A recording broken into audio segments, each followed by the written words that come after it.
The forgotten prophet, in the shadows of sacred history, there stands a figure, half remembered and half erased.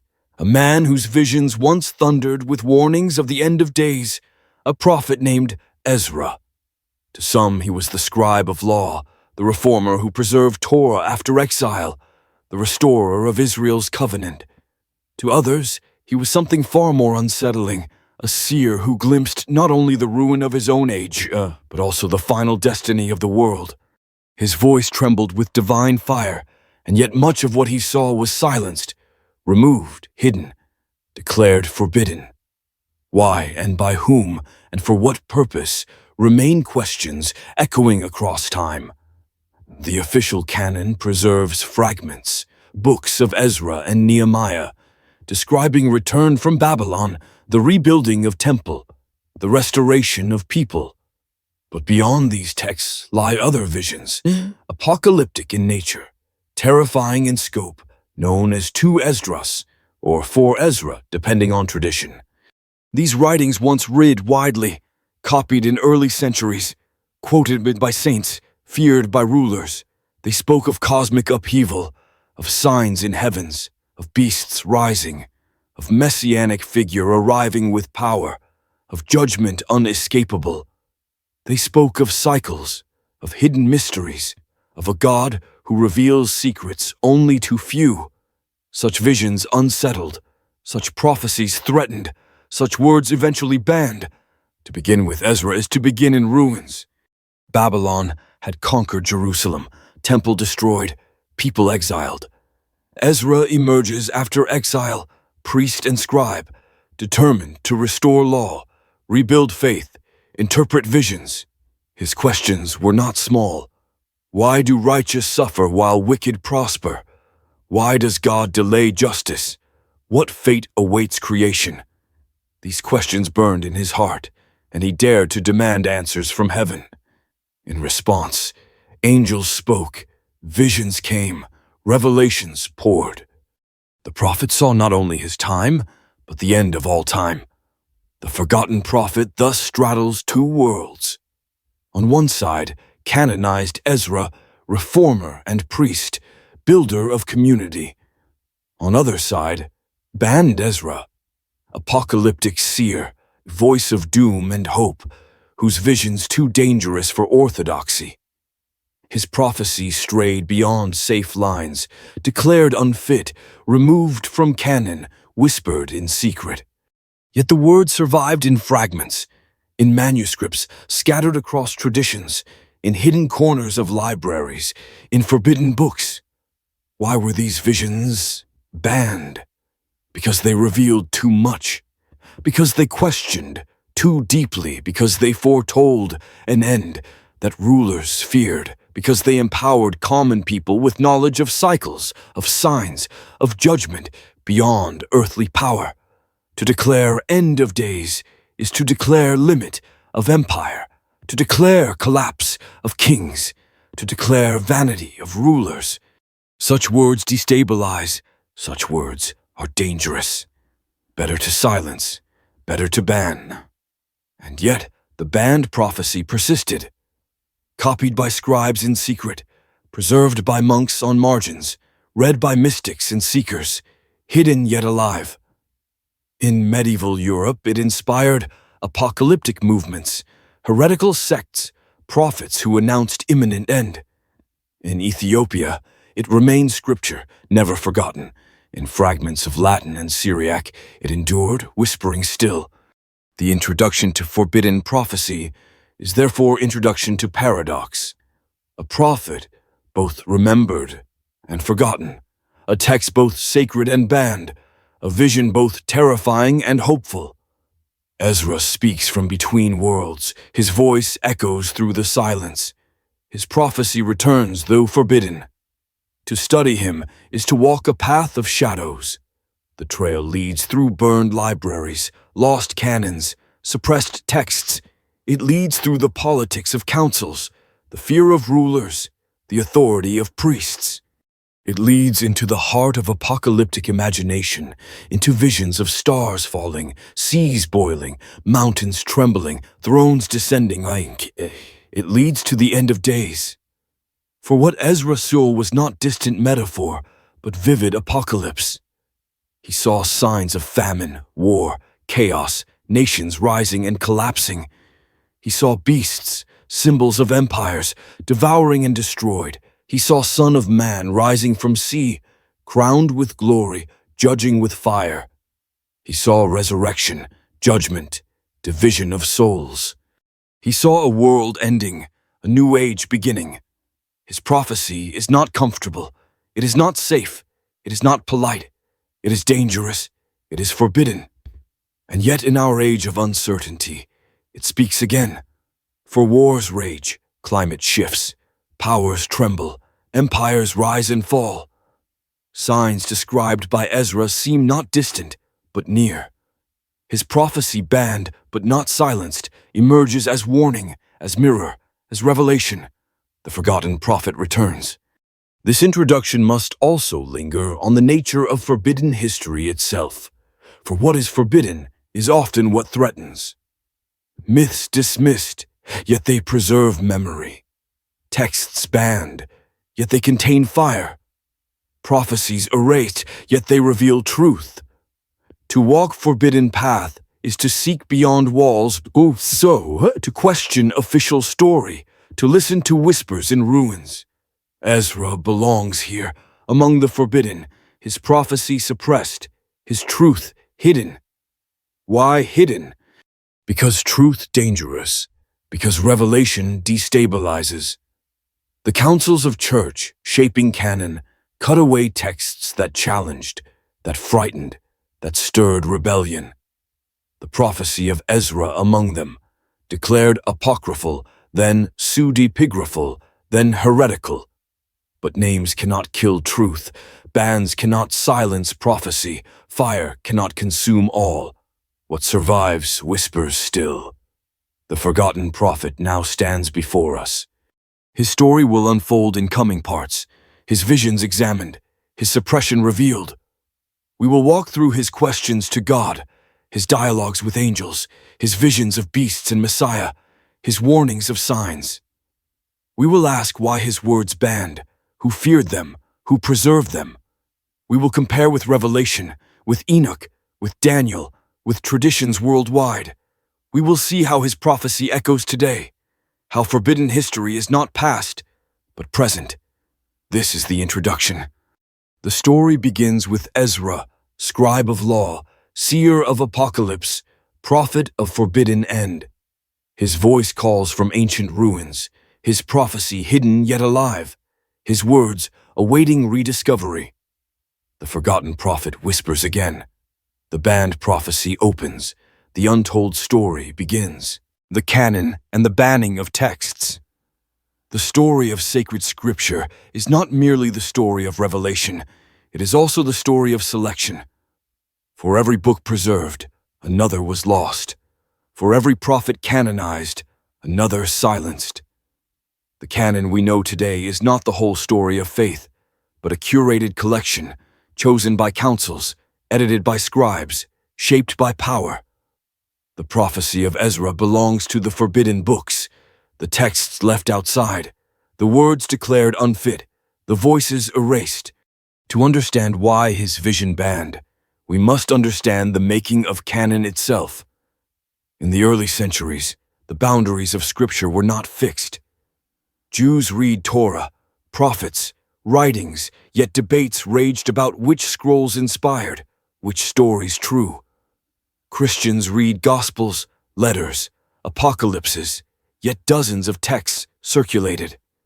Gospels of Thomas, Mary, Peter, Shepherd of Hermas, Apocalypse of Ezra, Apocalypse of Peter, all read by some, doubted by others.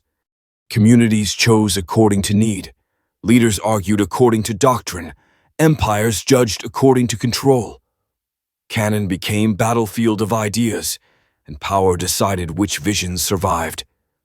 Ezra's banned prophecy fell into this struggle.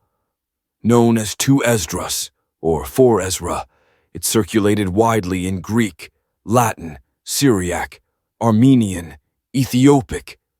Early fathers quoted it, monks copied it, Seekers read it. It spoke with authority, with passion, with vision. Yet by 4th century, when councils shaped canon, his apocalypse declared apocrypha, pushed aside, excluded. Why? One reason, it was too apocalyptic. It spoke not of safe morality, but of collapse of empires, judgment of rulers, end of world. Empire could not embrace book that declared its fall. Church could not sanction text that fueled rebellion, inspired unrest. Apocalyptic texts empower oppressed, terrify rulers. Better to silence, better to ban. Another reason, it was too questioning. Ezra dared to ask why evil prospers, why righteous suffer, why God delays. He pressed angels with hard questions, demanded answers from heaven.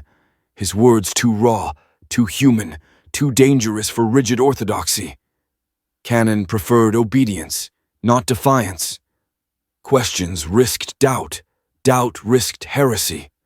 Better to silence, better to ban. A third reason, it was too revealing. Ezra described signs of end, cosmic upheavals, messianic figure rising. He spoke of secrets of time, mysteries of creation, fate of souls. Knowledge once revealed to profit, but rulers feared it spread. Knowledge of cycles, of judgment, of destiny, empowers common people, weakens priestly control. Better to conceal, better to ban, and so the prophecy excluded.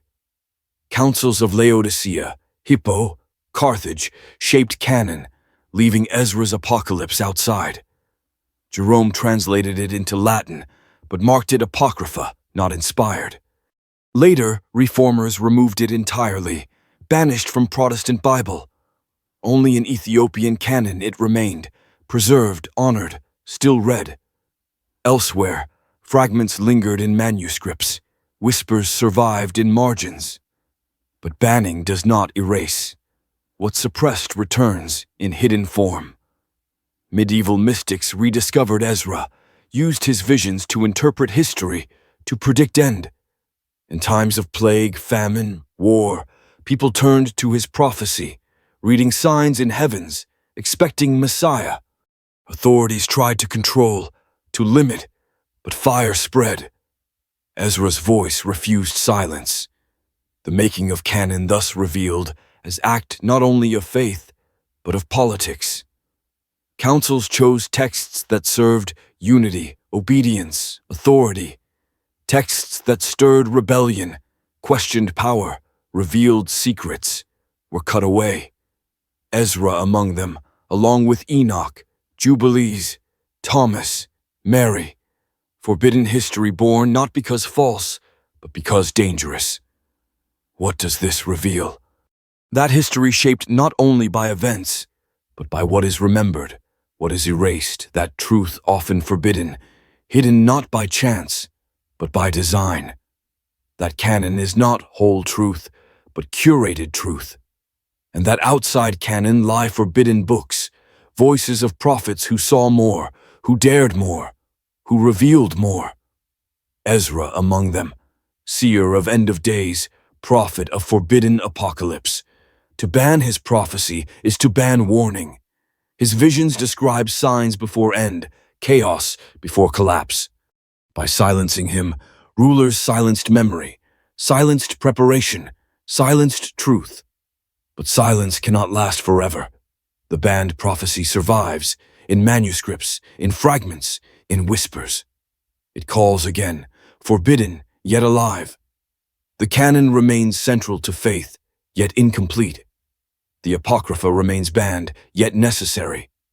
Forbidden texts reveal what canon hides, reveal depth of vision, reveal dangers feared.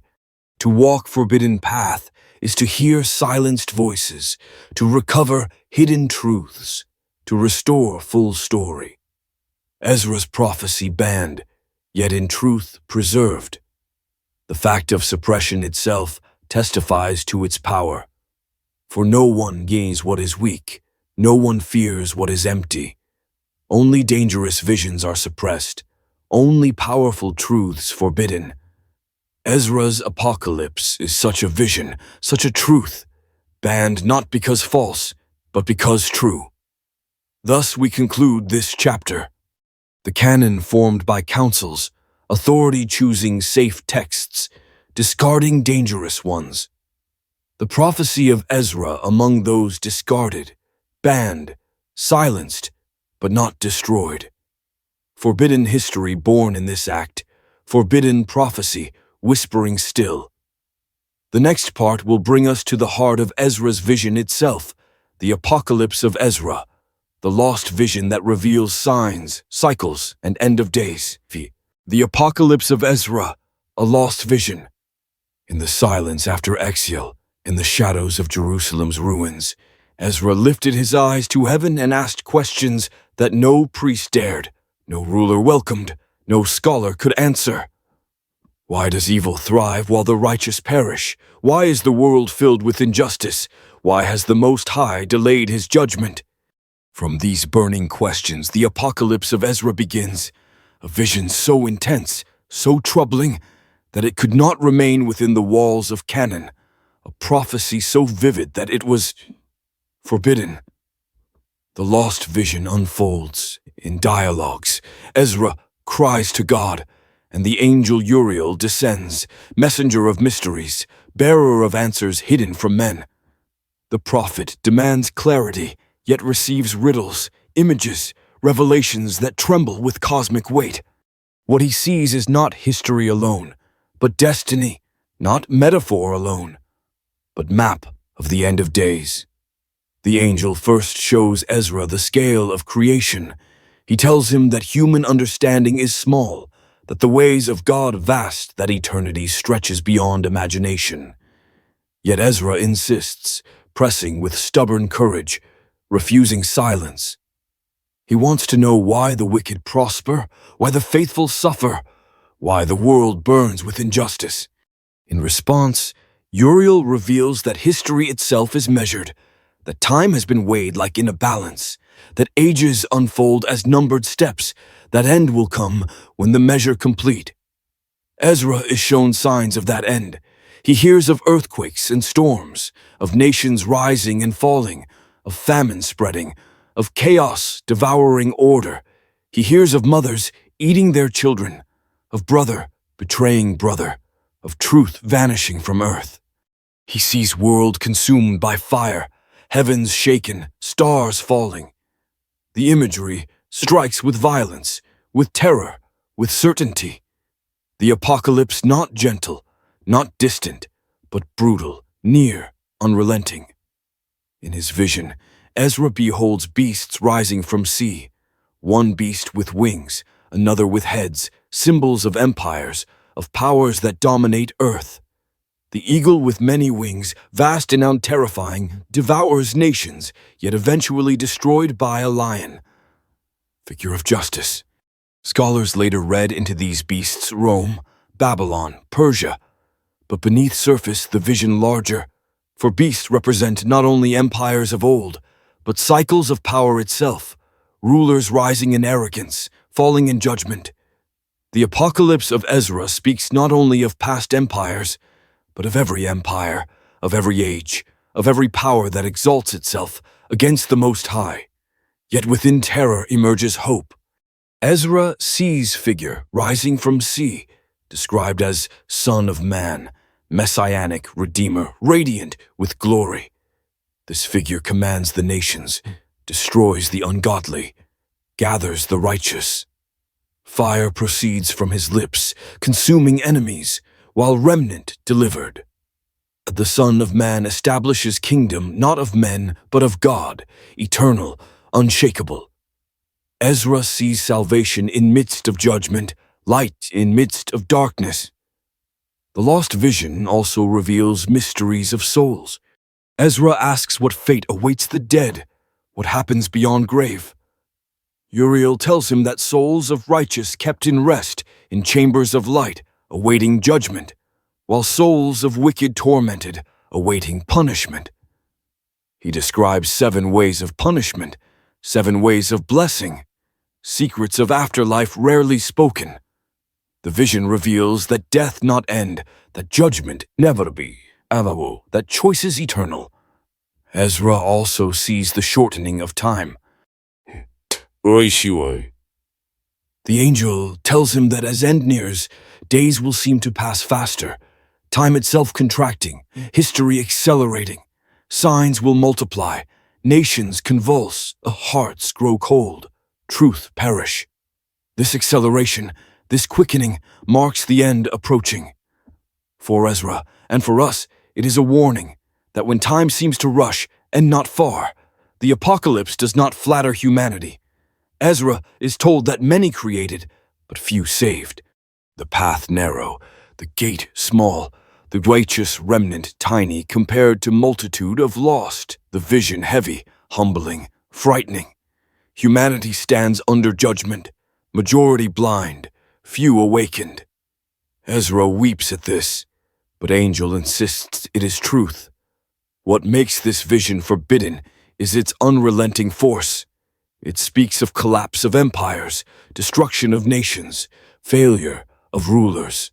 It speaks of cosmic upheaval, of stars trembling, of time itself unraveling. It speaks of messianic figure who will overthrow all powers, not negotiate, not compromise, but destroy. It speaks of judgment beyond church, beyond empire, beyond priest. Such prophecy dangerous, uncontrollable, unstoppable. The apocalypse of Ezra thus whispers across centuries. In early church it inspired, in medieval times it frightened, in modern age it resurfaces. For its signs echo still. Wars and famine, injustice and collapse, truth silenced, time accelerating, nations trembling. The lost vision feels not ancient, but immediate, not distant, but near. Why was it lost? Why forbidden? Because it threatened power, because it revealed cycle of rise and fall, because it announced judgment on rulers themselves, because it gave people vision of higher justice, beyond empire, beyond church. Such vision cannot be controlled, so it was silenced. Yet silence failed, for words survived, fragments endured, prophecy returns.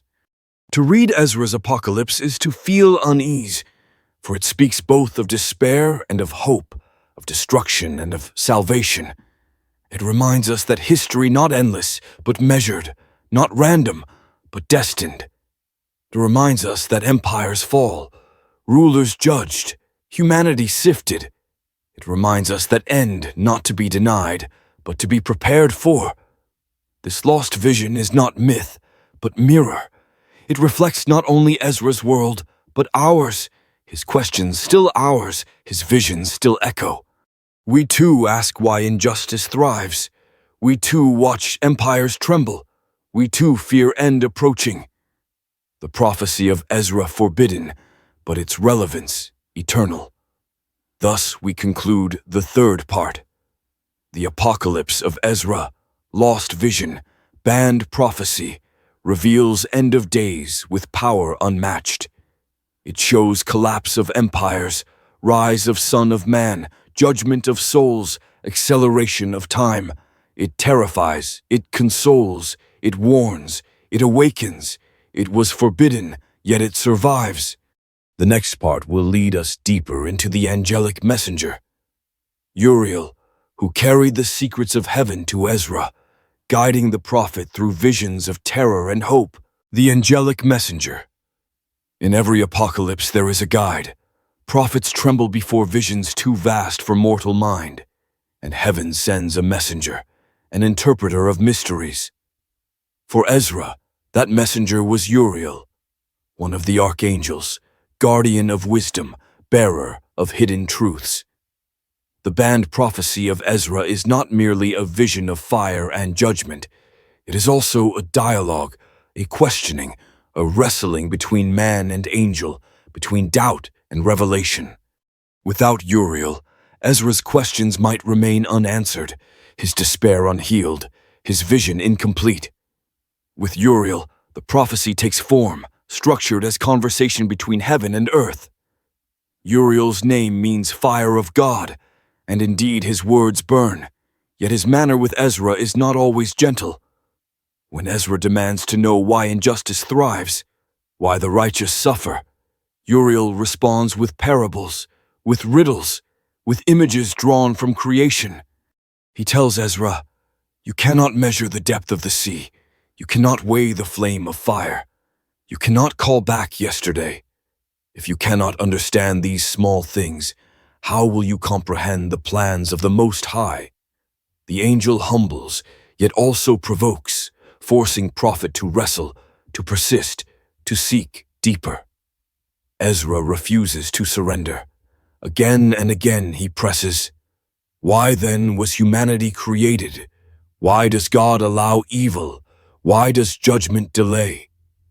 Uriel answers with visions of time itself. He tells him that history is not endless, but measured, that ages are counted, that the end will come when the number fulfilled. The delay is not absence, but timing, for creation moves by divine measure, unseen by men. Ezra weeps, yet Uriel insists, the path of justice sure, the day of reckoning fixed. In one vision, Uriel reveals to Ezra the image of a forest and a vine.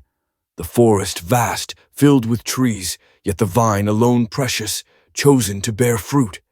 So too, humanity vast, but only remnants saved. Many created, few chosen. Ezra horrified, pleading for mercy, yet Uriel firm, the way narrow, the path difficult, salvation rare.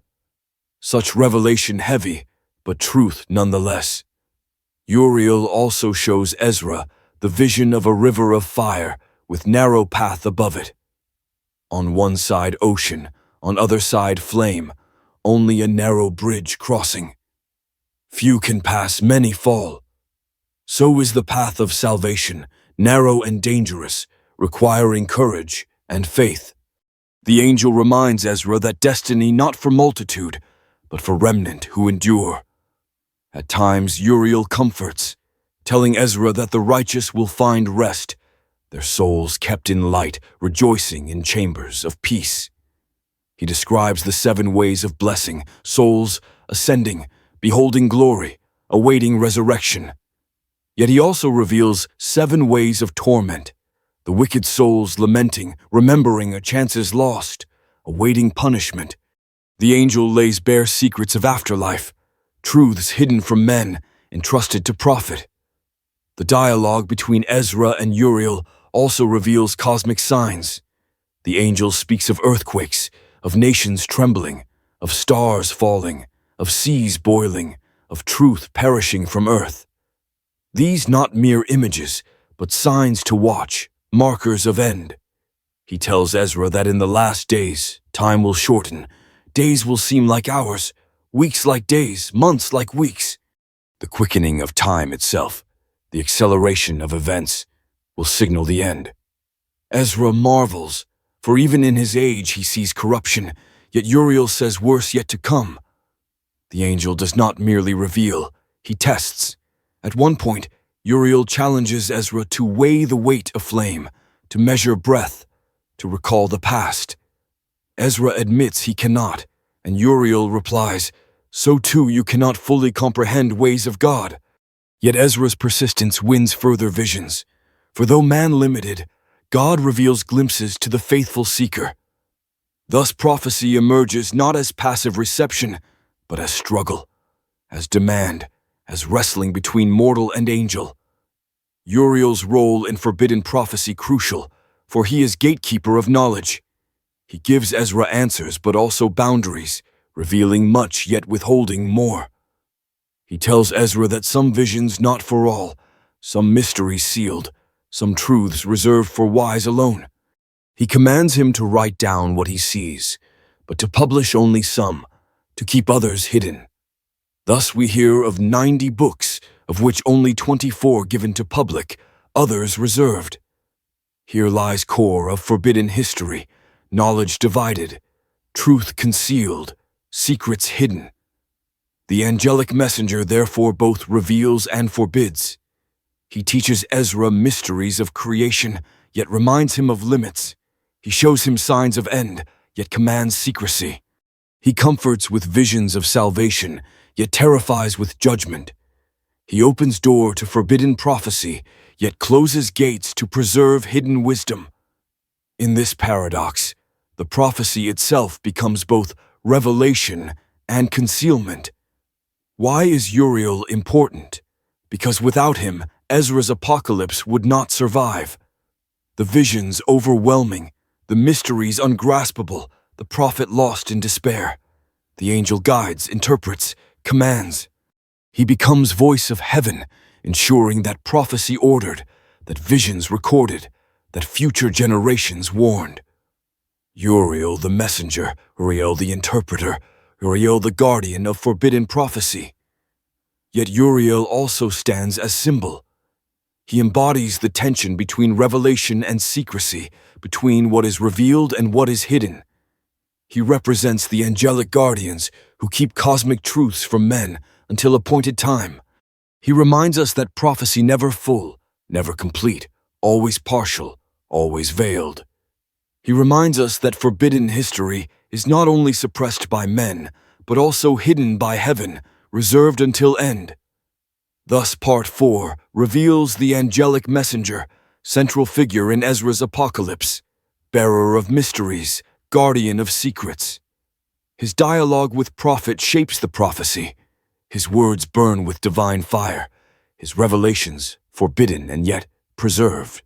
In Uriel, we see the paradox of apocalypse, that revelation both reveals and conceals, that prophecy both warns and withholds. The next part will take us deeper into the signs of the end, the cosmic and earthly upheavals described by Ezra, the terrors and wonders that mark the approach of the final age, the signals of the end of days, signs of the end, cosmic and earthly. The vision of Ezra does not speak in abstract riddles alone. It gives signs, warnings, events that mark the approach of the final age. These are not merely metaphors, but vivid images, cosmic and earthly, terrors and wonders that unfold before the end of days. For what is prophecy if it does not guide? What is apocalypse if it does not warn? Ezra demanded to know what would mark the end, and Uriel the angel answered, unveiling a panorama of signs that still echo through centuries. The first signs are cosmic. Ezra is told that in the last days, the sun will suddenly shine at night, the moon will bleed, the stars will abandon their courses, the heavens themselves will tremble. Darkness will cover earth at noon, light will pierce midnight. The rhythm of creation, steady since beginning, will unravel, and men will tremble, for heavens themselves will seem to collapse. The angel says the constellations will shift, the order of stars broken, and chaos in skies will mirror chaos on earth. These signs terrify, for they reveal that cosmos itself participates in judgment, that heavens are not immune, that end touches all. Next come signs upon earth.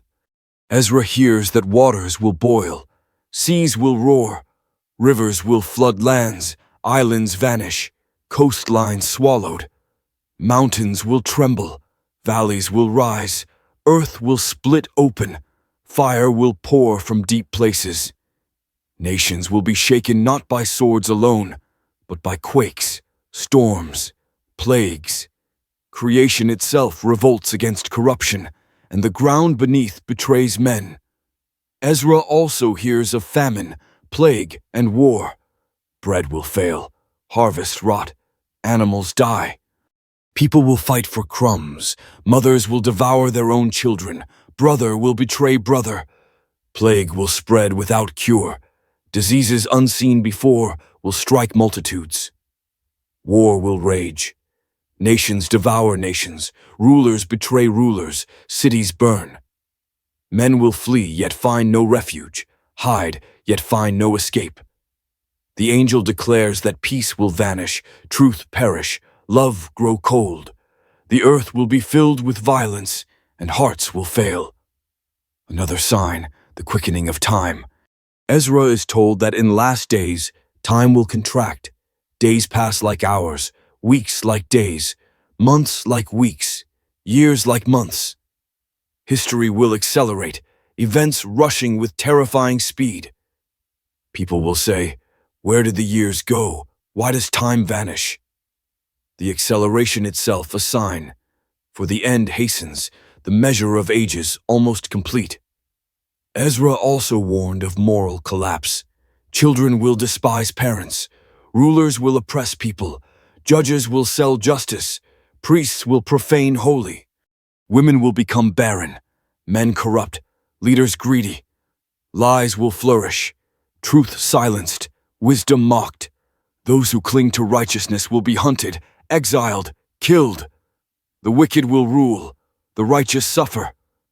Ezra weeps, but Angel insists this must be for world grown old, corrupted, ready for end. Signs also appear in political upheaval. Empires will rise and fall with sudden speed.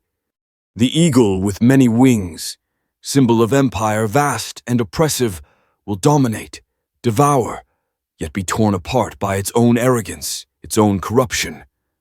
Nations will betray allies, kings rise overnight and fall by morning. Powers trusted will collapse, thrones crumble, crowns trampled. The angel tells Ezra, no empire eternal, all measured, all doomed. One striking sign is silence. Uriel tells Ezra that truth will vanish from earth, wisdom will be hidden, books will be forbidden, prophecy silenced. A famine of the word will strike, not hunger of bread, but hunger of truth. People will wander seeking knowledge, but find none. Priests will speak lies, prophets silenced, seekers mocked. In this silence, deception rules, and few will endure. Ezra also told of strange wonders. Monsters born, women giving birth to stillborn nations, unnatural creatures roaming, blood flowing in rivers. Voices heard in air, trumpets sounding in sky. These portents not random, but warnings, echoes of divine anger, signs for those who watch. Some will laugh, dismissing as madness. Others will tremble, seeing and near. The angel also warns of division among men. Nations will fracture, families break, communities dissolve. Neighbor against neighbor, city against city, tribe against tribe. Bonds of kinship shattered, loyalty destroyed. Ezra laments this vision, for even love perishes, leaving humanity desolate, alone, consumed by violence. The final signs described are heavenly thrones descending, Son of Man revealed, nations judged. Before this, terror upon terror, chaos upon chaos. Yet within darkness, hope, for signs not only doom, but also herald redemption. For when heavens tremble, earth quakes, seas roar, when time accelerates and truth silenced, then the moment of deliverance near. Why do these signs matter? Because they serve as warnings, guides for watchers, clues for seekers. They remind humanity that end not sudden, but preceded by trembling. They invite vigilance, patience, endurance. They terrify, but also awaken. Ezra's apocalypse not written to entertain, but to warn, to prepare, to guide. And why forbidden? Because such prophecy dangerous. To declare that empires collapse, that rulers judged, that truth silenced, is to destabilize power. To tell people signs of end is to free them from fear of empire, to remind them of higher judge. Such words inspire rebellion, resistance, endurance. Better for rulers to silence, better to ban. Yet the prophecy survived. Whispers of signs endured, and in every age people read them, seeing in wars and plagues and earthquakes reflections of Ezra's vision. Today, too, these signs echo. Wars rage, plagues spread, climates shift, time feels quickened, truth silenced, nations tremble, Empires falter, wisdom mocked, lies flourish. The signs of Ezra read not as distant myth, but as mirror of present. Whether prophecy or coincidence, the resonance undeniable. Thus Part 5 unfolds. The signs of end, cosmic and earthly, terrifying and hopeful, revealed to Ezra, preserved in forbidden prophecy. Stars trembling, earth quaking, nations collapsing, truth silenced, time hastening, all pointing to final reckoning. The banned prophecy guides those who dare listen, warns those who dare see. The next part will bring us to the figure at heart of prophecy, the coming of the Son of Man, the messianic Redeemer who rises in Ezra's vision, bringing judgment and salvation, light and fire, hope and terror. The coming of the Son of Man. Among the most haunting passages in the forbidden prophecy of Ezra lies the vision of a figure rising, not born of men, not crowned by empires, but emerging from the deep as if creation itself gave him form. Ezra sees him rise from the sea, radiant yet terrifying, clothed not in armor of kings, but in the authority of heaven. The angel tells him, "This is the one whom the Most High has kept for many ages, the chosen, the Son of Man." His coming marks the turning of history, the collapse of powers, the beginning of judgment. The vision begins with storm upon sea, winds rage, waves roar, clouds darken. From midst of chaos, a form emerges, at first like mist, then like fire, then like man. Ezra beholds him with awe, his stature immense, his presence overwhelming, his gaze like lightning. Wherever he turns, nations tremble, armies collapse, kings fall silent. Out of his mouth comes fire, not mere flame, but word that burns, consuming armies without sword, overthrowing rulers without hand. The angel explains, this figure is the Redeemer, the messianic deliverer, prepared since before time, hidden until appointed hour, revealed only at end. He is called Son of Man, echo of ancient visions in Book of Daniel, image of one who comes with clouds of heaven, given dominion and kingdom that never ends. For Ezra, this figure not vague symbol, but vivid reality, more real than empire, more powerful than kings. His mission is judgment. He rises not to negotiate, not to compromise, but to destroy wicked, to redeem righteous, to establish kingdom unshakable. The nations gather against him, multitudes assemble to fight, armies fill earth. Yet with single word he consumes them, with single breath he scatters them, with fire from lips he devours them. No sword lifted, no spear thrown, only word of mouth, fire of truth, command of heaven. The end of empire swift, their destruction total. Yet his mission is also salvation. From corners of earth, the righteous gathered. Those who endured, who kept faith, who clung to truth, are lifted, protected, delivered. They behold the Son of Man with joy, for his coming is their hope fulfilled. Tears wiped, suffering ended, exile over. He gathers them into kingdom of light, into reign of justice, into eternal peace. For them, his fire not terror but warmth, not destruction but renewal. Ezra asks the angel, who is he truly? What is his nature? Why does he rise from sea? Uriel replies, the sea represents nations, chaos of peoples, depths of creation. From midst of chaos rises order. From sea emerges chosen one, hidden until now. His nature divine yet human, bridge between heaven and earth, bearer of destiny, son kept for ages. His coming inevitable, his power irresistible. This vision terrifies rulers, for it declares their doom. No empire eternal, no king secure. When Son of Man rises, all crowns fall, all thrones break, all powers humbled. The mighty brought low, the humble exalted, the wicked judged, the righteous vindicated. Such prophecy dangerous, for it undermines authority, declares higher ruler, announces end of empire. No wonder it was forbidden, for rulers fear nothing more than prophecy of their fall. For the faithful, however, this vision is hope. Through centuries of oppression, through exile, through suffering, they clung to promise that Redeemer would come, that Son of Man would rise, that justice would prevail. His coming not myth but certainty, not dream but destiny. He is anchor of endurance, light in darkness, fire in cold night.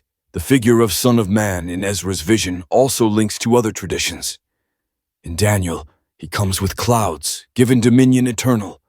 In Enoch, he sits upon throne, judge of nations, light of world. In Christian tradition, he identified with Christ, returning in glory, judging living and dead. The resonance clear, the figure central, the hope shared. Yet Ezra's version distinct, vivid in imagery, radical in power, dangerous in implication. The prophecy tells us that his reign will not resemble kingdoms of men, no palace of stone, no army of flesh, no council of rulers. His kingdom is eternal, spiritual, unshakable. It will not end, it will not fall, it will not decay. In his reign, truth restored, justice flows like river, peace covers earth. For wicked, terror, for righteous, joy. Ezra trembles before this vision. He asks, why only now? Why after so much suffering? Why must righteous wait so long? Uriel replies, because time measured, because cycles unfold, because end appointed, patience required, endurance tested, faith refined. The Son of Man kept hidden until final age, revealed only when fullness of time complete. For us, this vision still speaks. We live in a world of empires rising and falling, of nations trembling, of chaos spreading. Many await Redeemer, many hope for Deliverer. The figure of Son of Man still haunts imagination, symbol of justice, hope of oppressed, terror of rulers. His image forbidden in Ezra's prophecy, yet still alive, still powerful. Why was this vision banned? Because it is revolutionary. To proclaim that divine Redeemer will overthrow empires is to threaten rulers, to destabilize thrones, to empower oppressed. To declare that true king, not emperor, not king, but Son of Man, is to challenge authority. Better to silence, better to ban. Yet silence fails, vision endures. Thus the coming of Son of Man stands as central moment of Ezra's apocalypse. It reveals final judgment, ultimate salvation, eternal kingdom. It terrifies wicked, consoles righteous, destabilizes rulers, empowers faithful. It is hope and terror, promise and threat, light and fire. It is forbidden, yet it survives. The next part will lead us into the great judgment itself, the division of souls, the unveiling of eternal destinies, the vision of heaven and hell in the forbidden prophecy of Ezra, the great judgment in the visions of Ezra. The coming of the Son of Man is not the end, but the beginning of the final act, for his rising leads to judgment, and judgment is the heart of apocalypse. Ezra sees not only the collapse of empires and the fall of kings, he sees the weighing of souls, the unveiling of destinies, the division between righteous and wicked, the eternal decree of the Most High. The great judgment is the climax of forbidden prophecy, a revelation so heavy, so terrifying, that councils chose to silence it, to ban it, to declare it too dangerous for canon. Yet it survives in fragments, and through these fragments we glimpse the end of all flesh. The angel tells Ezra that after the Son of Man rises and destroys the gathered nations, the throne of the Most High will be revealed. Ezra trembles at the vision, for it is not like any throne of men, not carved stone nor golden seat, but a glory of light, a fire that burns without consuming, a presence that fills heaven and earth. Before this throne all creatures gather, no king exempt, no beggar hidden, no nation absent. The books are opened, the deeds of men revealed, nothing forgotten, nothing concealed. Ezra asks, what happens to the soul at this judgment? Uriel answers, the soul is weighed, tested, divided. Those who kept faith, who endured, who sought truth, their souls shine. They are gathered into chambers of light. They are crowned with immortality. They dwell with the Son of Man in eternal kingdom. Those who rejected truth, who embraced wickedness, who devoured others, their souls darken. They are cast into torment. They descend into chambers of shadow. They endure eternal fire. The judgment is final. No appeal, no delay, no escape. The angel describes 7 ways of blessing for the righteous. First, they rejoice that they resisted corruption. Second, they see the reward prepared. Third, they escape torment of wicked. Fourth, they rest in light. Fifth, they behold the face of glory. Sixth, they are crowned with immortality. Seventh, they sing with angels in eternal joy. Ezra weeps with joy at this vision, for the righteous, though few, are not forgotten, their endurance rewarded, their tears wiped. Yet Uriel also describes 7 ways of torment for the wicked. First, they realize too late what they lost. Second, they see reward of righteous but cannot share it. Third, they recall chances wasted. Fourth, they are tormented by memory of sins. Fifth, they hear judgment pronounced against them. Sixth, they are cast away from light. Seventh, they burn in eternal fire. Ezra trembles at this, for the torment not only physical, but spiritual, the weight of regret, the agony of memory, the pain of eternal loss. The great judgment also reveals scale of salvation. Ezra asks, will many be saved? The angel replies, many created, few saved. Like grain and chaff, like gold and dross, like drop from wave. Ezra cries, why so few? Why so narrow? Why so severe? Uriel responds, creation vast, but path narrow, salvation for those who endure, who cling to truth. Many reject, few remain. The prophet grieves, yet accepts, for truth cannot be softened. The imagery of judgment in Ezra is vivid. He sees rivers of fire, seas boiling, earth shaking.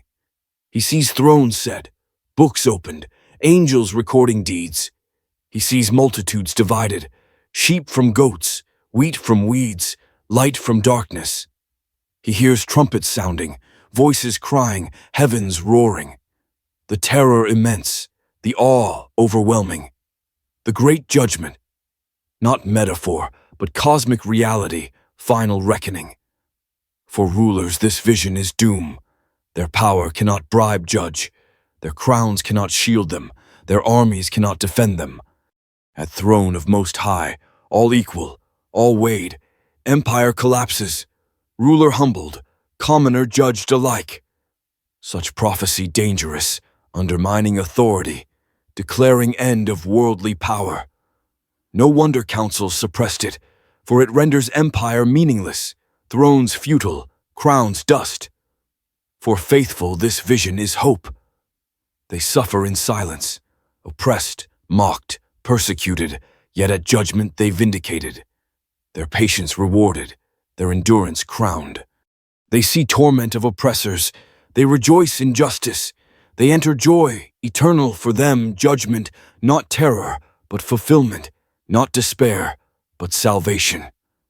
The great judgment in Ezra also resonates with other traditions. It echoes visions in Daniel, where thrones set, books opened, judgment rendered.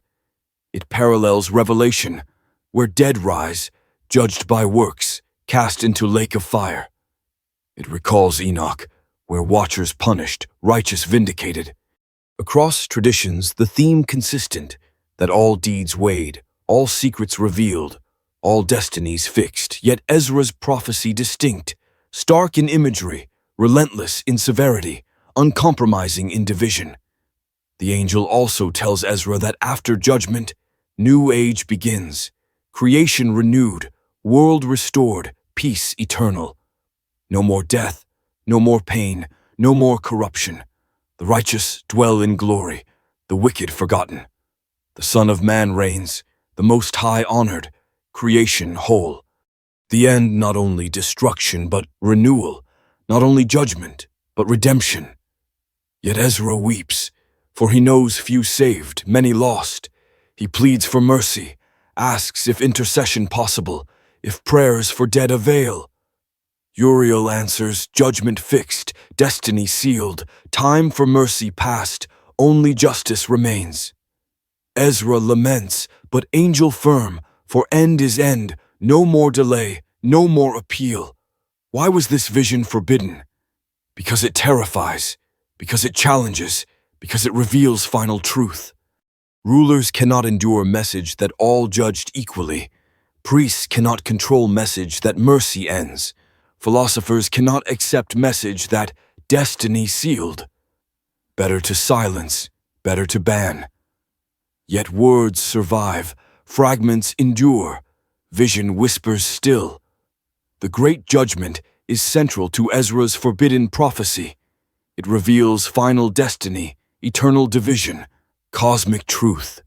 It terrifies wicked, consoles righteous, humbles rulers, empowers oppressed. It is dangerous, revolutionary, uncompromising. It was banned, but not destroyed, forbidden, but not forgotten. Thus part 7 ends with vision of throne, of books opened, of souls weighed, of destinies unveiled. The great judgment revealed, the end of ages declared. The next part will ask why this vision, along with whole prophecy of Ezra, was forbidden, who banned it, and what motives lay behind suppression of this apocalyptic revelation. Why was it forbidden? Every forbidden book tells not only of visions and mysteries, but also of fear, the fear of those in power, the fear of voices that cannot be controlled, the fear of truths that threaten order. The prophecy of Ezra, rich with visions of judgment, cosmic upheaval, and the Son of Man's reign, was not excluded because it lacked power, but because it carried too much. To ask why it was forbidden is to trace the intersection of faith and politics, of vision and empire, of revelation and control. The making of the biblical canon was not a neutral process. Councils of elders, bishops, and scholars gathered, weighing texts, debating authenticity, judging authority. Some books cherished by communities for centuries were removed, others preserved, a few elevated to unquestioned authority. The reasons were many: theological, historical, political. But the case of Ezra reveals one reason above all: danger. The prophecy of Ezra was dangerous in at least 3 ways. First, it was politically dangerous. Ezra's visions describe the fall of empires, the collapse of kings, the destruction of rulers. The eagle with many wings devouring nations was widely understood as Rome, the empire that at the time of canon formation dominated the known world. To include such a text in Scripture would be to legitimize rebellion, to proclaim divine judgment on empire itself. Rulers could not allow such prophecy to spread freely, for it threatened their very foundation. Second, it was theologically dangerous. Ezra dares to ask questions that press hard against divine justice. Why do the wicked prosper? Why do the righteous suffer? Why is salvation so rare? He does not settle for easy answers. He demands truth. He weeps. He argues with angels. Such questioning unsettled early leaders who sought unity, obedience, stability. A text that encouraged questioning could spark doubt. Doubt could breed heresy. Heresy could fracture church. Better to silence the voice that asked too much. Third, it was spiritually dangerous, not in falsehood, but in raw power. Ezra's visions revealed mysteries of the afterlife, secrets of souls, signs of end, truths about cycles of time. Such knowledge once confined to prophets, priests, mystics, now offered to common reader. Knowledge is power, and uncontrolled knowledge threatens structures of authority. If people know signs of end, they no longer fear rulers. If they understand cycles, they no longer trust empire's permanence. If they glimpse higher justice, they no longer submit blindly. Such empowerment subversive, such prophecy forbidden. The councils that shaped canon were not blind. They understood the power of Ezra's prophecy. Jerome, translator of Latin Vulgate, included it, but marked it apocryphal, not to be read publicly. Augustine cited it, but urged caution. Later, reformers removed it altogether, placing it among lost books. In Ethiopia alone, it survived as scripture, treasured, honored, never forgotten. Elsewhere it became forbidden, buried in libraries, whispered in monasteries, hunted by censors. The banning of Ezra also reflects fear of apocalypticism. History shows that apocalyptic texts inspire movements, uprisings, revolutions. People reading signs believe end near, rulers doomed, new age dawning. They refuse to bow, refuse to pay, refuse to obey.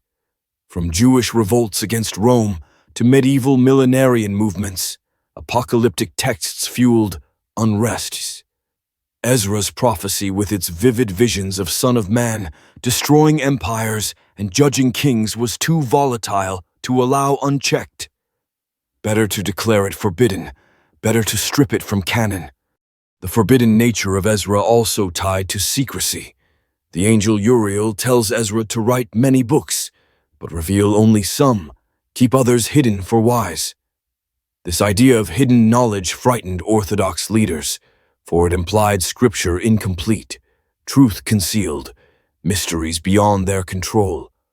Better to suppress such claims, better to assert that canon contains all, that nothing hidden remains. The prophecy of Ezra contradicted this, and so it was banned.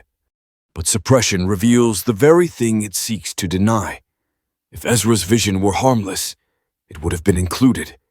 If it were meaningless, it would have been ignored. It was excluded because it had power, because it inspired, because it revealed too much. Forbidden history always marks the presence of dangerous truth, and Ezra's prophecy is no exception. Why was it forbidden? Because it spoke of justice beyond empire, because it promised judgment of rulers, because it empowered oppressed, because it revealed mysteries. It was forbidden not because false, but because true, not because weak, but because strong, not because irrelevant, but because too relevant. And yet banning did not destroy it.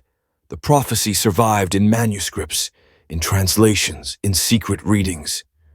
Monks copied it in margins, mystics studied it in silence, seekers preserved it. In Ethiopia it flourished, in Europe it whispered, in modern age it resurfaces. The attempt to erase failed, as attempts to erase truth always fail. The forbidden prophecy endures, precisely because it was forbidden. The story of its banning reveals deeper truth about human history, that those in power fear visions of higher power, that empires fear prophecies of their fall, that institutions fear questions they cannot answer. The banning of Ezra tells us as much about rulers as it does about prophet. For what they fear is what they cannot control, and what they cannot control they forbid. But the forbidden returns. In every age of crisis, in times of war, famine, plague, Ezra's words resurface. People read signs in heavens, watch nations tremble, feel time quicken, and recall his prophecy. The forbidden becomes guide, the silenced voice becomes loud again, the banned prophecy becomes truth remembered. Thus Part 8 concludes. Why was it forbidden? Because it was dangerous, politically, theologically, spiritually. Because it spoke truth rulers feared. Because it revealed mysteries leaders denied. Because it empowered people against power. forbidden not for falsehood, but for truth, and truth cannot be silenced forever. The next part will lead us into comparison, to see how Ezra's forbidden prophecy resonates with other apocalyptic visions, in Daniel, in Revelation, in Enoch, revealing a hidden thread of forbidden history that runs through sacred tradition.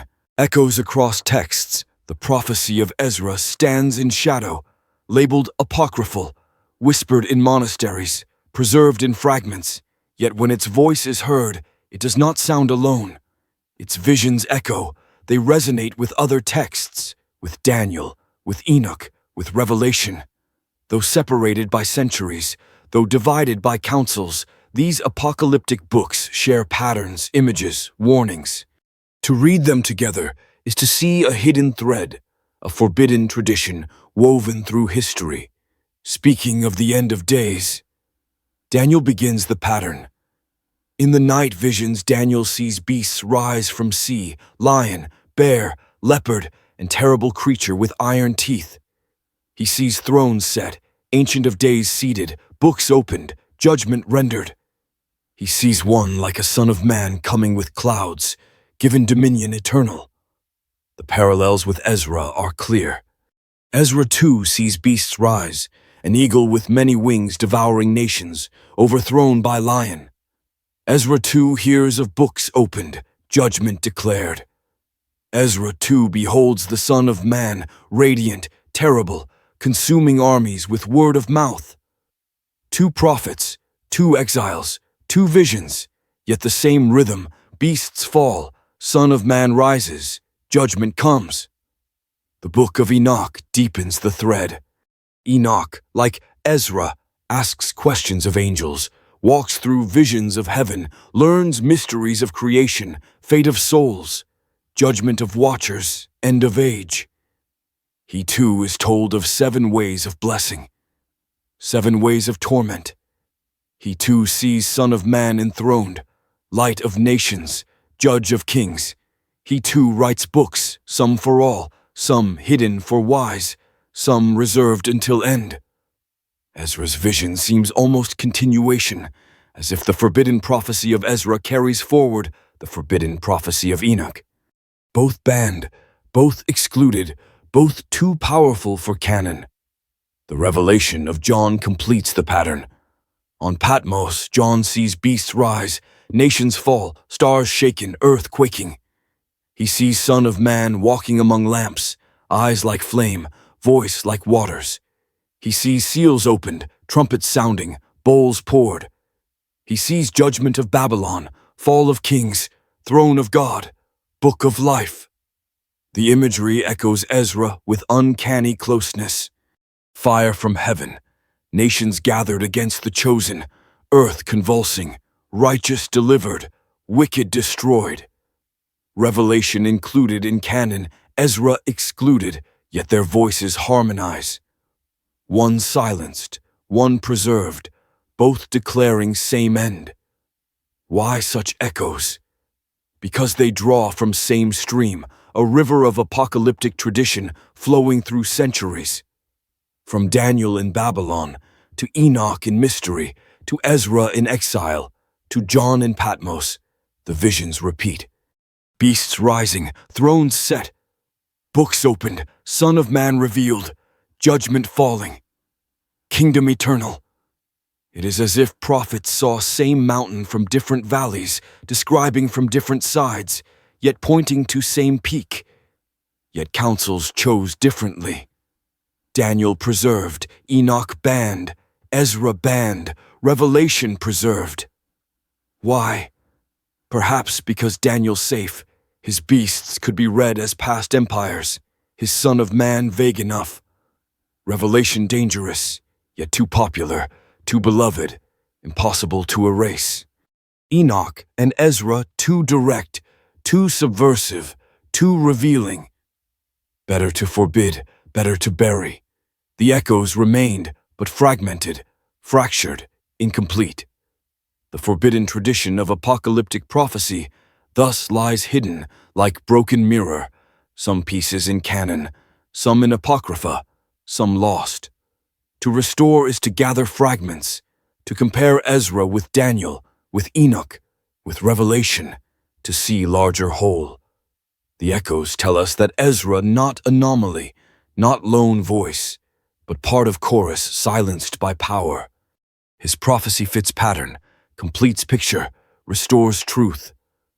Ezra's son of man echoes Daniel's, enthroned, given dominion, echoes Enoch's, light of nations, judge of kings, echoes Revelation's, rider on white horse, word of God, consuming enemies with sword of mouth. Different prophets, same figure, same destiny, same end. If Ezra's prophecy had remained in canon, perhaps the image would be clearer, the tradition more complete. Without it, canon incomplete, truth fragmented, echoes faint. The beasts of Ezra, too, echo others. The eagle with many wings recalls Daniel's lion with eagle's wings. Revelation's beast with 7 heads and 10 horns. They all symbolize empires, arrogant, devouring, doomed. Each prophet names differently, yet pattern identical. Empire rises, oppresses, falls, no power eternal, no throne secure, only kingdom of Son of Man endures. This forbidden message resonates across texts, dangerous to rulers in every age. The judgment Ezra describes echoes others too. Daniel's throne set, books opened, judgment rendered. Enoch's watchers condemned, souls divided. Revelation's great white throne, dead judged by works, lake of fire. Ezra's 7 ways of blessing, 7 ways of torment, mirror these. Together they paint picture of final reckoning, universal, unavoidable, terrifying. To suppress Ezra is to weaken the chorus, but the song still sings, across fragments, across echoes. Even the secrecy motif echoes. Uriel tells Ezra to write many books, reveal some, hide others, reserve for wise. Enoch too told to conceal books until end, to preserve for generation of judgment. Revelation 2 speaks of sealed scroll, of mysteries not yet revealed. Across texts, the same theme, that truth partly revealed, partly hidden, reserved for end. Forbidden books embody this, hidden not only by heaven, but by men. The echoes across texts show us that forbidden history not isolated, but connected, not anomaly, but pattern. Ezra's prophecy was forbidden, yet it belongs to tradition of apocalypse, one that spoke of end, one that rulers feared, one that councils silenced. To compare is to recover, to restore what was broken, to hear full chorus again. Why important now? Because echoes still resound. Modern readers find in wars, plagues, earthquakes, corruption, the same signs. They hear voices of Daniel, of Enoch, of Ezra, of John, converging. They sense pattern repeating, cycles unfolding, end approaching. Forbidden prophecy becomes relevant again, echoes become urgent again, whispers become cries. Thus Part 9 concludes. The prophecy of Ezra does not stand alone. It echoes Daniel, it echoes Enoch, it echoes Revelation. Together they form hidden tradition, forbidden history, dangerous truth, suppressed, fragmented, but enduring. The next part will draw us deeper into the hidden knowledge of time itself, the cycles of creation, the measure of ages, the mystery of history revealed to Ezra and concealed from the world, the mystery of time. Among the many revelations given to Ezra by the angel Uriel, none is more unsettling and more profound than the mystery of time. For in the prophecy, time itself is not endless, not chaotic, but measured, finite, written. The angel tells Ezra that history has a beginning and an end, an appointed measure, like grain in scale, like drops in vessel. When the measure is complete, when the cycle ends, then comes judgment. This vision transforms history from endless wandering to cosmic countdown, from flow without meaning to journey with appointed destination. Ezra weeps when he looks at corruption of his age, asking why the Most High delays, why justice does not come, why the wicked prosper, why the righteous perish. Uriel answers, not delay, but measure. Time moves according to divine order, not human impatience.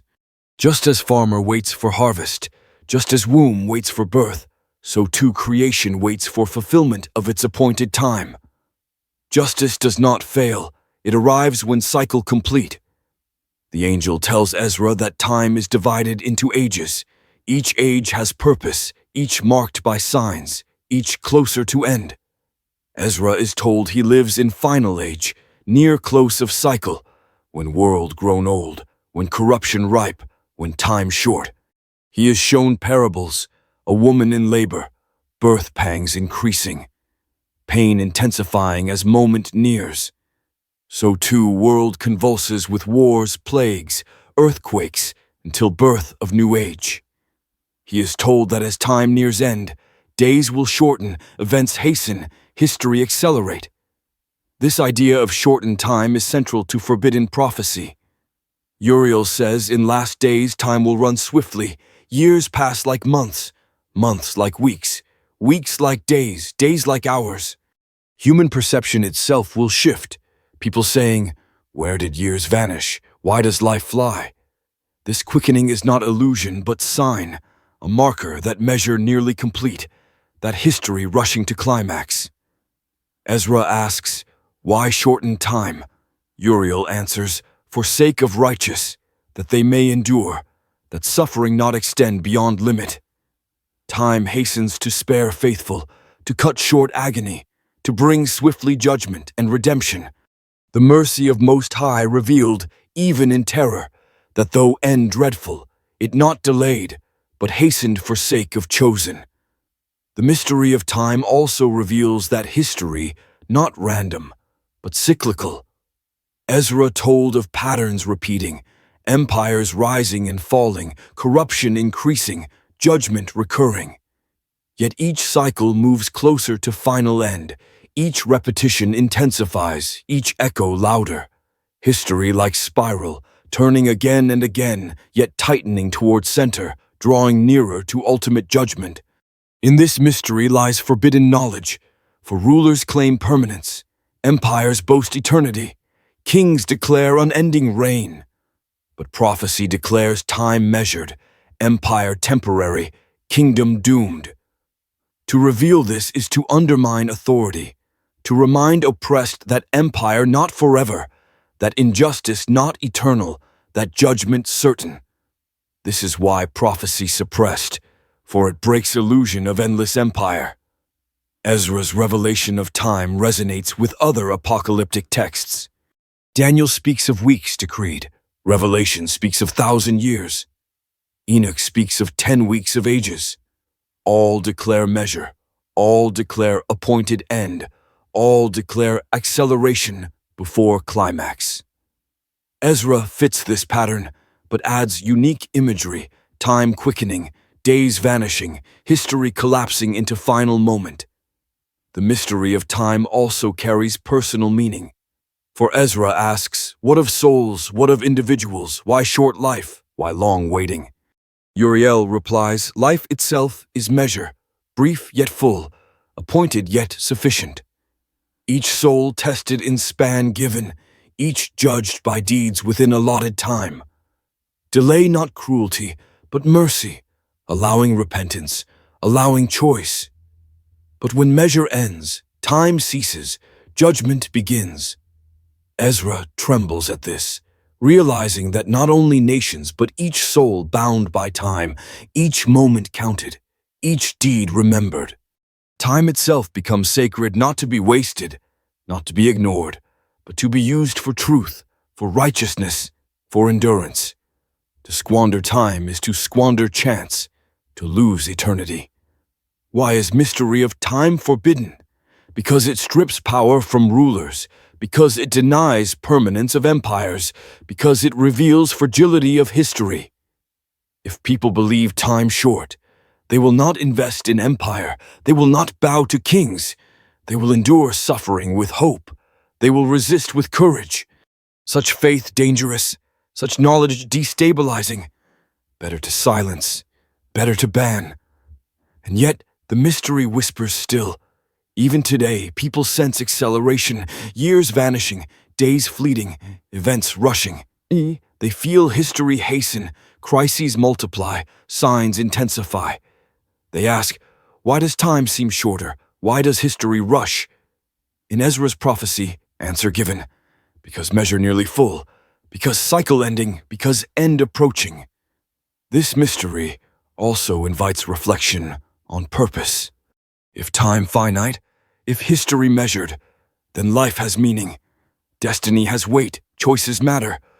Not endless wandering, but journey with destination. Not meaningless chaos, but divine order. Even suffering gains context, for it is labor pain of new birth, darkness before dawn, storm before calm. Ezra's revelation of time thus forbidden, not because false, but because true. It gives meaning, it gives hope, it gives courage. It undermines empire, empowers oppressed, awakens seekers. It was banned, but it survives, whispering still, reminding us that time is not endless, but measured, that history not random, but destined, that end not delayed, but hastening. Thus Part 10 ends with vision of time itself, revealed to Ezra, concealed from canon, forbidden yet enduring. The next part will turn to hidden books, the secret writings mentioned by Uriel, the 90 volumes. Some revealed, some sealed, the forbidden library of heaven entrusted to prophet and concealed from world. The mystery of time. Among the many revelations given to Ezra by the angel Uriel, none is more unsettling and more profound than the mystery of time. For in the prophecy, time itself is not endless, not chaotic, but measured, finite, written. The angel tells Ezra that history has a beginning and an end, an appointed measure, like grain in scale, like drops in vessel. When the measure is complete, when the cycle ends, then comes judgment. This vision transforms history from endless wandering to cosmic countdown, from flow without meaning to journey with appointed destination. Ezra weeps when he looks at corruption of his age, asking why the Most High delays, why justice does not come, why the wicked prosper, why the righteous perish. Uriel answers, not delay, but measure. Time moves according to divine order, not human impatience. Just as farmer waits for harvest, just as womb waits for birth, so too creation waits for fulfillment of its appointed time. Justice does not fail, it arrives when cycle complete. The angel tells Ezra that time is divided into ages. Each age has purpose, each marked by signs, each closer to end. Ezra is told he lives in final age, near close of cycle, when world grown old, when corruption ripe, when time short. He is shown parables, a woman in labor, birth pangs increasing, pain intensifying as moment nears. So too world convulses with wars, plagues, earthquakes, until birth of new age. He is told that as time nears end, days will shorten, events hasten, history accelerate. This idea of shortened time is central to forbidden prophecy. Uriel says in last days time will run swiftly, years pass like months, months like weeks, weeks like days, days like hours. Human perception itself will shift, people saying, where did years vanish? Why does life fly? This quickening is not illusion but sign, a marker that measure nearly complete, that history rushing to climax. Ezra asks, why shorten time? Uriel answers, for sake of righteous, that they may endure, that suffering not extend beyond limit. Time hastens to spare faithful, to cut short agony, to bring swiftly judgment and redemption. The mercy of Most High revealed, even in terror, that though end dreadful, it not delayed, but hastened for sake of chosen. The mystery of time also reveals that history, not random, but cyclical. Ezra told of patterns repeating, empires rising and falling, corruption increasing, judgment recurring. Yet each cycle moves closer to final end. Each repetition intensifies, each echo louder. History like spiral, turning again and again, yet tightening toward center, drawing nearer to ultimate judgment. In this mystery lies forbidden knowledge, for rulers claim permanence, empires boast eternity, kings declare unending reign. But prophecy declares time measured, empire temporary, kingdom doomed. To reveal this is to undermine authority, to remind oppressed that empire not forever, that injustice not eternal, that judgment certain. This is why prophecy suppressed, for it breaks illusion of endless empire.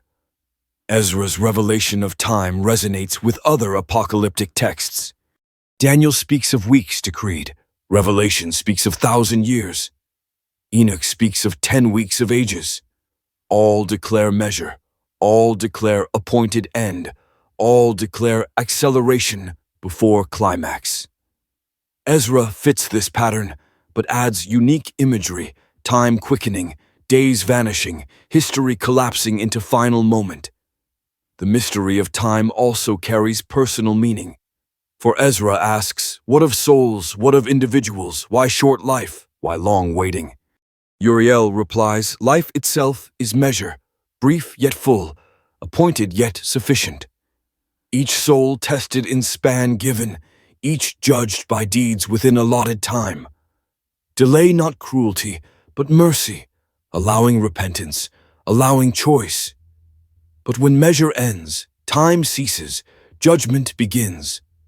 Ezra trembles at this, realizing that not only nations but each soul bound by time, each moment counted, each deed remembered. Time itself becomes sacred not to be wasted, not to be ignored, but to be used for truth, for righteousness, for endurance. To squander time is to squander chance, to lose eternity. Why is mystery of time forbidden? Because it strips power from rulers, because it denies permanence of empires, because it reveals fragility of history. If people believe time short, they will not invest in empire, they will not bow to kings, they will endure suffering with hope, they will resist with courage. Such faith dangerous, such knowledge destabilizing. Better to silence, better to ban. And yet the mystery whispers still. Even today, people sense acceleration, years vanishing, days fleeting, events rushing. They feel history hasten, crises multiply, signs intensify. They ask, why does time seem shorter? Why does history rush? In Ezra's prophecy, answer given. Because measure nearly full, because cycle ending, because end approaching. This mystery also invites reflection on purpose. If time finite, if history measured, then life has meaning. Destiny has weight, choices matter. Not endless wandering, but journey with destination. Not meaningless chaos, but divine order. Even suffering gains context, for it is labor pain of new birth, darkness before dawn, storm before calm. Ezra's revelation of time thus forbidden, not because false, but because true. It gives meaning, it gives hope, it gives courage. It undermines empire, empowers oppressed, awakens seekers. It was banned, but it survives, whispering still, reminding us that time is not endless, but measured, that history not random, but destined, that end not delayed, but hastening. Thus part 10 ends with vision of time itself, revealed to Ezra, concealed from canon, forbidden yet enduring. The next part will turn to hidden books, the secret writings mentioned by Uriel, the 90 volumes. Some revealed, some sealed, the forbidden library of heaven entrusted to prophet and concealed from world. The age of suppression. The prophecy of Ezra did not vanish by chance. It was not forgotten in dust of centuries. It was not lost because of neglect. It was silenced, deliberately, carefully, systematically. The age of suppression began when empire and church learned to walk together, when the guardians of faith and rulers of nations saw common threat in forbidden words, in visions too wild, in books too dangerous. The councils of canon did not act in innocence, they acted in context of empire. By the 4th century, Christianity no longer a persecuted sect, but partner of Rome. Faith no longer voice of oppressed, but language of power. Emperor Constantine sought unity, bishops sought authority, councils sought order. To achieve unity, texts had to be selected, voices reduced, diversity silenced. From multitude of gospels, one set chosen. From host of apocalypses, only one permitted. From river of prophecies, only narrow stream allowed.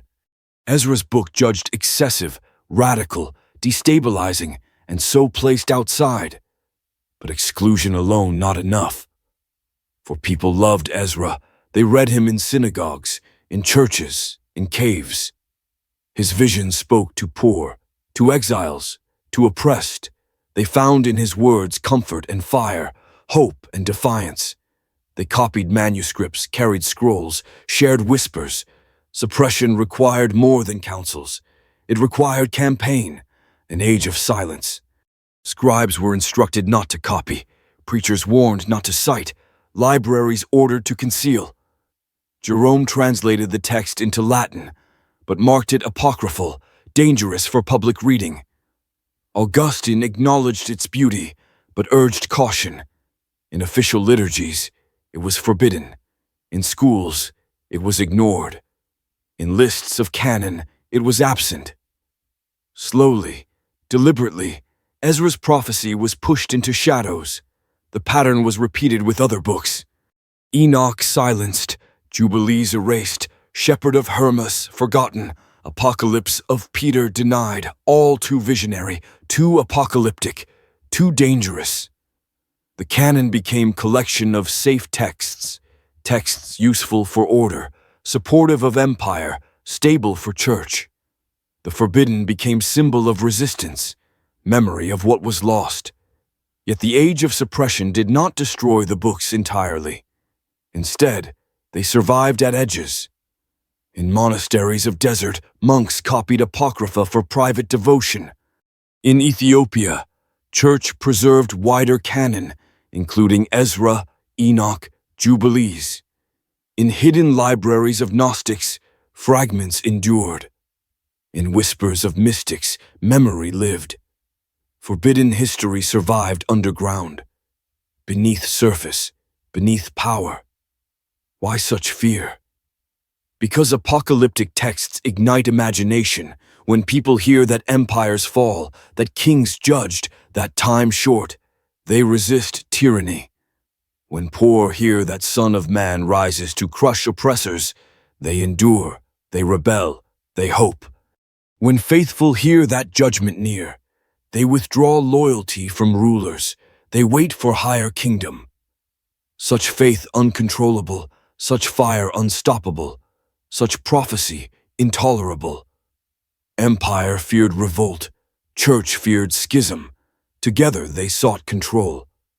Control requires narrative, stable story, fixed canon. Forbidden texts disrupted narrative, introduced doubt, offered alternative vision. Better to silence, better to erase, better to suppress. Thus began long age when only fragments survived, when only whispers remained, when forbidden history hidden from public eye. But suppression itself left traces. In medieval catalogs, titles of lost books appear, hinting at treasures forbidden. In letters of fathers, quotations slip, betraying familiarity. In margins of manuscripts, scribes noted fragments. In folk tales, echoes survived. The forbidden could not be wholly erased, only buried, only hidden. The age of suppression also shaped imagination of Europe. People longed for hidden knowledge, sought lost books, whispered of secret libraries in Vatican, hidden scrolls in monasteries, buried texts in deserts. Legends grew of forbidden prophecies, of books locked in iron chests, of scrolls guarded by angels. Suppression produced hunger, silence produced curiosity, absence produced myth.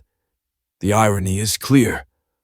By forbidding, church and empire gave forbidden books greater power. What excluded became desirable, what silenced became mysterious, what hidden became precious. Ezra's prophecy gained aura of danger, of secrecy, of forbidden truth. People sought it not despite ban, but because of ban. The forbidden survives because it is forbidden. Even in modern times, age of suppression not ended. Libraries hold manuscripts unread, scholars dismiss Apocrypha as marginal. Churches warn against forbidden texts. Yet, in age of discovery, Dead Sea Scrolls uncovered, Nag Hammadi codices revealed, ancient apocalypses rise again. Suppression fails, forbidden speaks again. The age of suppression teaches us that history is not merely what is preserved, but what is hidden. That canon is not total, but selective. That truth exists beyond official story. That the most powerful visions are often those declared forbidden. Thus, Part 12 concludes. The prophecy of Ezra silenced not by accident, but by design, suppressed not for weakness, but for strength, banned not for falsehood, but for danger. Empire and church allied to suppress forbidden history, but suppression never complete. The next part will move us into modern rediscovery, exploring how scholars, seekers, and mystics have revived the forbidden prophecy and how its voice speaks again to our own age. The rediscovery. The age of suppression lasted for centuries, yet no silence lasts forever, no ban endures without cracks, no forbidden prophecy lies buried without eventual uncovering. The rediscovery of Ezra's forbidden vision came slowly, in fragments, in whispers, in manuscripts that escaped the fire, in translations that wandered far from empire's reach. What was once banned began to resurface, first in hidden monasteries, then in private libraries, later in the hands of scholars and seekers, until its voice was heard again. The earliest rediscoveries came from Ethiopia. Unlike Rome and Constantinople, the Ethiopian church preserved a wider canon, one that included not only Ezra, but also Enoch and Jubilees. There the prophecy was never forbidden, never silenced, but read as scripture, honored as truth. For centuries, while Europe forgot, Ethiopia remembered. While bishops in Rome suppressed, priests in Ethiopia preserved. When Western explorers arrived in the highlands, they were astonished to find books they thought lost, scriptures they thought destroyed, visions they thought silenced. In Europe, the rediscovery came more slowly. In medieval monasteries, some monks copied Ezra's text even while instructed not to. They wrote in Latin, sometimes in Old Church Slavonic, sometimes in Syriac. These copies survived in obscure corners, hidden in libraries, misfiled among chronicles. Scholars stumbled upon them, surprised to find a book outside canon yet filled with fire. It was called Fourth Ezra, or Second Esdras, depending on language and numbering, yet always it carried same haunting visions. Renaissance humanists, with their hunger for ancient texts, began to collect Apocrypha. They read Ezra with fascination, sensing its antiquity, its power. The printing press then spread it, not in official Bibles, but in appendices, in collections of Apocrypha. The King James Bible of 1611 included it, though later editions removed it. For a time, ordinary people in England, in Europe, could read Ezra's forbidden visions beside canonical books. For a moment, suppression cracked, and prophecy spoke again. Mystics and visionaries were especially drawn to it. They found in Ezra's visions confirmation of their own dreams, their sense of imminent end, their longing for justice. Millenarian movements quoted it, rebels whispered it, preachers thundered it. They saw in its eagle Rome, in its Son of Man Christ, in its shortened time their own days. Ezra's words once again became fuel for fire, inspiration for resistance, hope for oppressed. In modern times, rediscovery grew more systematic. Scholars compared manuscripts in Latin, Syriac, Ethiopic. They pieced together fragments, reconstructed text, studied context. They realized Ezra's prophecy among earliest Jewish apocalypses after destruction of temple, a cry of anguish, a vision of hope. They recognized its influence on New Testament, its parallels with Revelation, its echoes in Christian tradition. The forbidden prophecy proved not marginal, but central, shaping faith though silenced. The rediscovery also revealed layers. Scholars identified 3 parts, chapters 3 to 14, the Jewish apocalypse of Ezra, and later Christian additions, visions of eagle and Son of Man, and even later appendices. The text grew across centuries, yet core remained Ezra's voice, his anguish, his visions, his questions. This layering itself testified to endurance, to how community preserved, adapted, expanded, refused to let prophecy die. The rediscovery sparked debate. Some dismissed it as mere apocrypha, curiosity of scholars, relic of past. Others saw it as living prophecy, truth silenced but alive, voice for today. Some feared it still dangerous, too radical, too apocalyptic. Others embraced its fire, its defiance, its hope. Thus rediscovery reopened old struggle between suppression and revelation, between fear and freedom.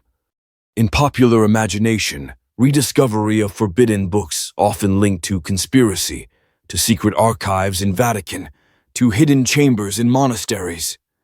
Legends tell of scrolls locked in iron vaults, of apocalypses buried beneath desert, of books guarded by secret orders. While some of this legend is myth, it reflects real memory of suppression, real hunger for hidden truth, real sense that what was banned still waits. Ezra's prophecy embodies this rediscovered piece of larger forbidden library. The rediscovery also matters because it speaks to our own age. In time of upheaval, of war, of plague, of corruption, people once again ask Ezra's questions. Why do wicked prosper? Why do righteous suffer? Why does justice delay? They sense time shorten, history accelerate, world convulse. Ezra's prophecy speaks directly, answering with vision of Son of Man, of judgment, of new creation. Its forbidden words become timely again. Its banned voice becomes relevant again. Thus, the rediscovery is not only scholarly event, but spiritual awakening. It reminds us that truth silenced is not truth destroyed, that prophecy forbidden is not prophecy dead, that hidden books still speak when uncovered.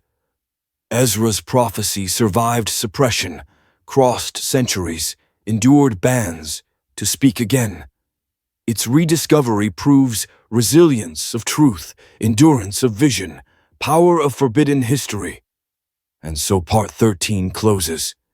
The age of suppression gave way to rediscovery, first in Ethiopia, then in Europe, then in modern scholarship.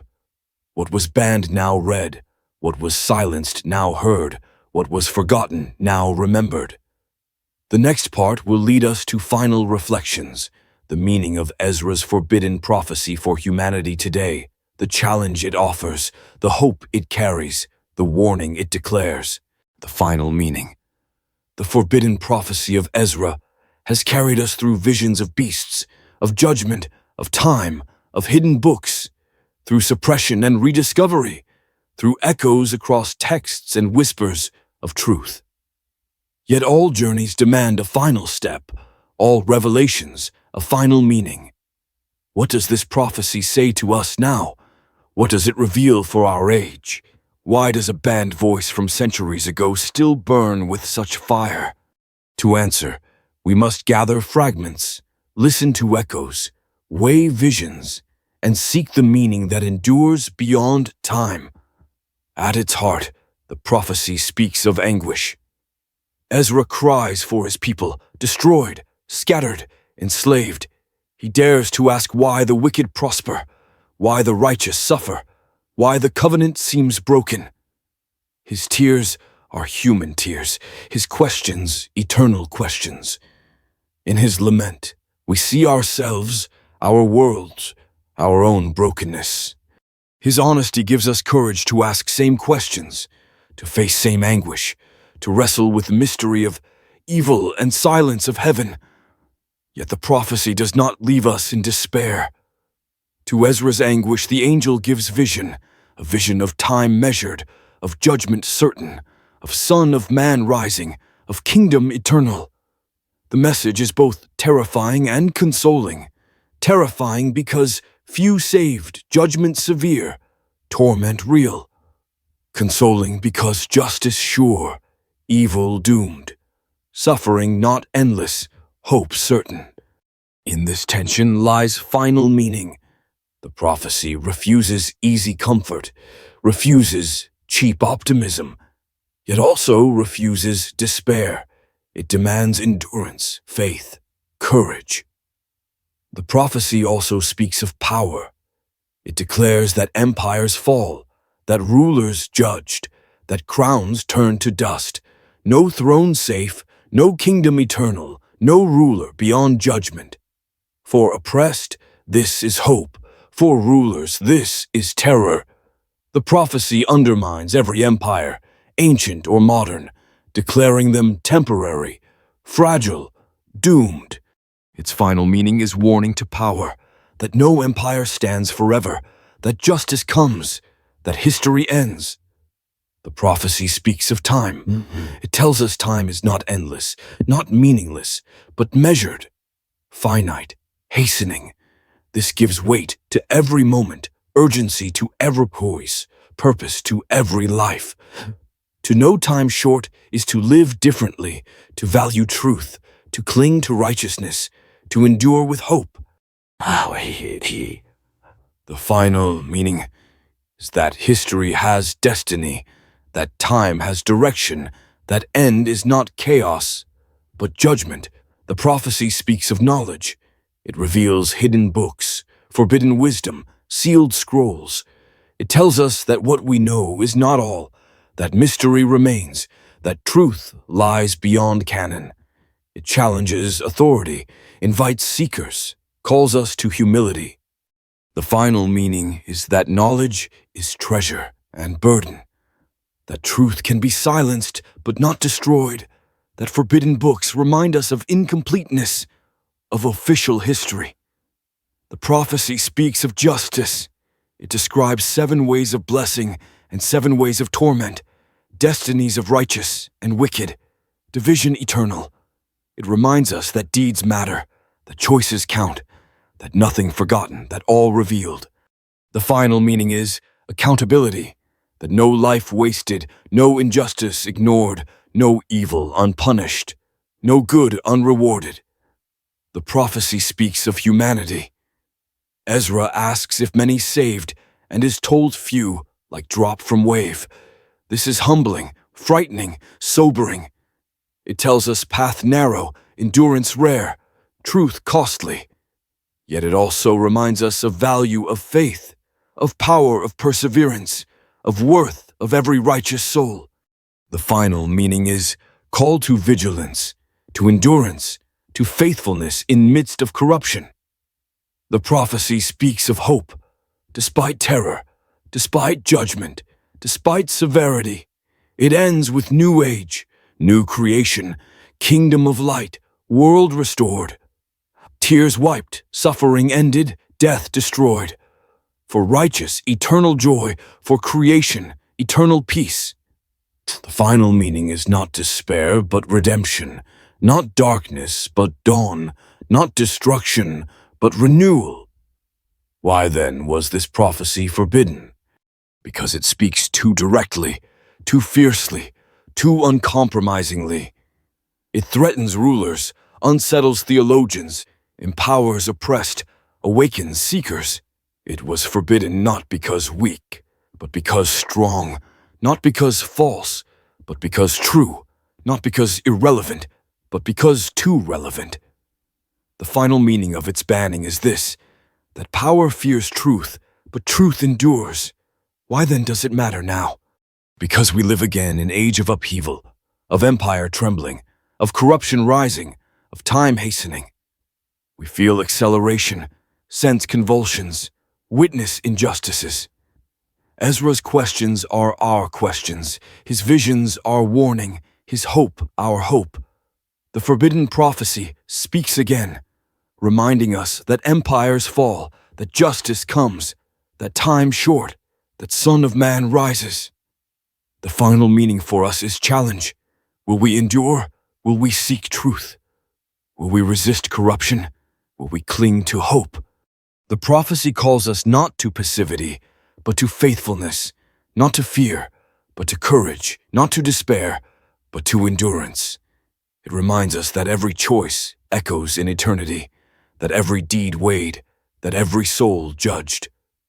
The final meaning is also gift. The prophecy gives us eyes to see history as story, not chaos, but destiny, not endless, but purposeful. It gives us hope that suffering not last, that evil not win, that justice not fail. It gives us warning that time short, that judgment sure, that complacency deadly. It gives us truth, dangerous, forbidden, but enduring. Thus the prophecy of Ezra, banned, silenced, suppressed, survives. It speaks across centuries, through suppression, through rediscovery, to us. It tells us that history has end, that judgment certain, that hope real. Its final meaning is not merely about past or future, but about now. It calls us to live with urgency, with faith, with hope, with courage. And so the journey ends where it began, with Ezra's cry, "Why do wicked prosper? Why do righteous suffer?" The answer is not silence, but vision, that time measured, that judgment sure, that kingdom coming. The forbidden prophecy is dangerous, but it is also gift reminding us that the end of days is also beginning of eternity.